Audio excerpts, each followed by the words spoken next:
Bonjour à tous, j'espère que vous allez bien. Dans cette vidéo, on va parler des sessions de trading ainsi que des timing kill zone, chose super importante.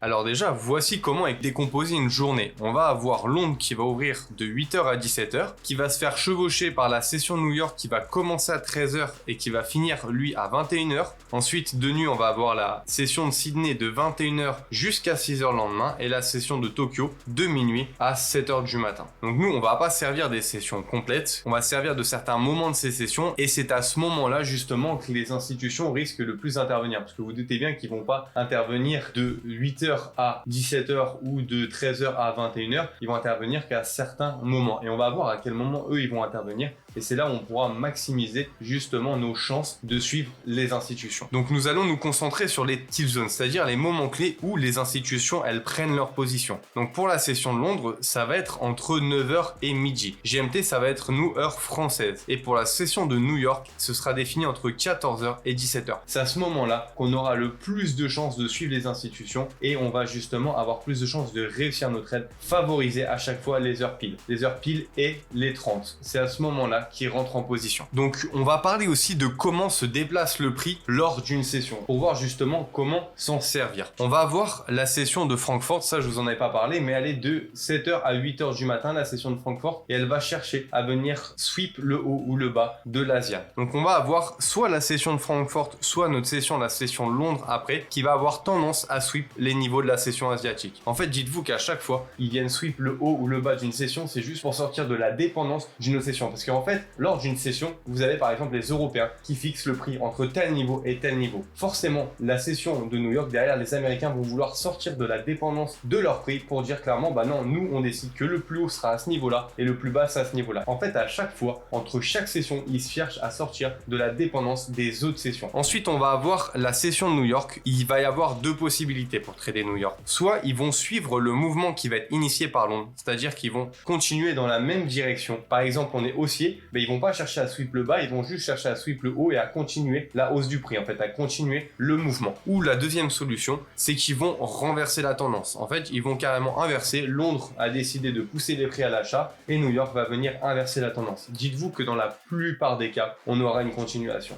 Les inversions de tendance, vous allez voir, c'est plutôt rare. Bien plutôt continuer la tendance. Mais par contre, en continuant la tendance, on peut très bien sweep le haut et le bas de Londres et repartir. Donc là, je vous ai déjà tout décomposé. Vous voyez, on a eu la session asiatique qui s'est passée. Moi, je la note personnellement entre minuit et 6h du matin. Ensuite, on a eu la session de Francfort. Vous voyez, de 7h ici à 8h, Francfort, ici, la petite session que vous voyez ici, c'est Francfort qui manipule le haut de la session asiatique. Ensuite, dès que Londres ouvre, Londres vient manipuler le bas de la session asiatique et vient reprendre le haut de la session de Francfort aussi. Vous voyez, ils ont initié un prix à l'achat suite à une manipulation en bas. Et ensuite, la session de New York n'a fait que suivre ce qu'avait donné Londres. C'est-à-dire qu'ils viennent sweep le high de Londres. Par contre, ils continuent justement la tendance en cours. Et quand vous regardez bien, à chaque fois qu'il y a des mouvements de prix, il se passe souvent lors des mouvements de timing kill zone. Vous voyez, à 14h, on envoie le prix. Ici, on revient à 15h30 et 16h quasiment. Vous voyez, on est dans cette zone-là pour repousser le prix à l'achat. À 17h,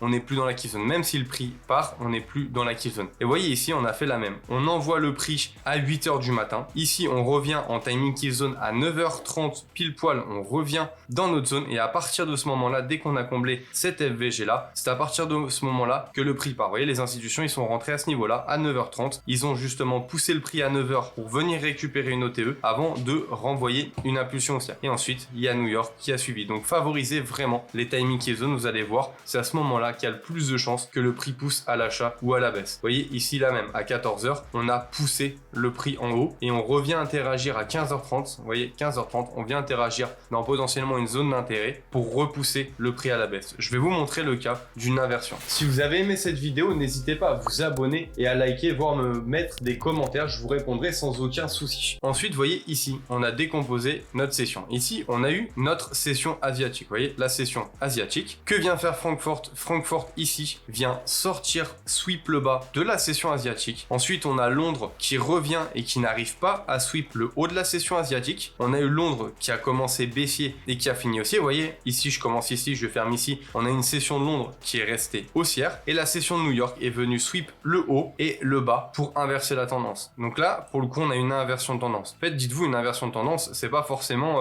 le prix est en train de monter en flèche et à ce moment-là, on redescend. Non, dites-vous, là, on a une ouverture, une clôture. On voit à ce niveau-là qu'on a une session de Londres qui ouvre ici et qui ferme ici. Donc, elle est haussière. Pourquoi? Parce que le prix est au-dessus. Donc, on a une session haussière. Et là, New York vient sortir le haut, vient sortir le bas. Et par la suite, il y a eu un mouvement baissier qui a été créé le lendemain. Mais ça, c'est autre chose. Et vous voyez, ici, on est venu vraiment sweep le haut et sweep le bas. New York a fini baissier. Donc, ce cas de figure-là, ça peut arriver. C'est pas fréquent qu'on vienne sweep le high et le low. Ce qui peut arriver, c'est qu'on ait une session asiatique, le prix part sur Londres. Et là, on va voir justement, ici, c'est le début de Londres, on va voir New York qui vient juste sweep le bas pour repartir à la hausse. Mais le cas de figure où on vient faire ça, où on vient inverser, c'est quand même assez rare. Dites-vous quand même, dans 80% des cas, les sessions vont suivre. Parce que vous voyez ici, sur une journée, là, je suis la nuit, j'accumule, je descends, je monte et le prix suit son cours. Vous voyez, donc, vous voyez, c'est important justement de respecter les timing kill zones. Ça, c'est vraiment important. Renseignez-vous et vous regardez. Vous allez voir que les meilleurs setups en général se trouvent lors des timing kill zones. Si vous le souhaitez, je pourrais vous mettre quelques trades qui sont passés lors de timing kill zone, mais moi, j'essaie d'intervenir un maximum lors de la session de New York. Parce que vu qu'on a la session de Londres qui donne une direction générale, ensuite, on n'a plus qu'à suivre cette direction et justement trouver des points d'intérêt en timing kill zone. Toute la stratégie d'ICT est quand même basée sur le fait de suivre les algorithmes des institutions. Donc, si jamais vous voulez les suivre,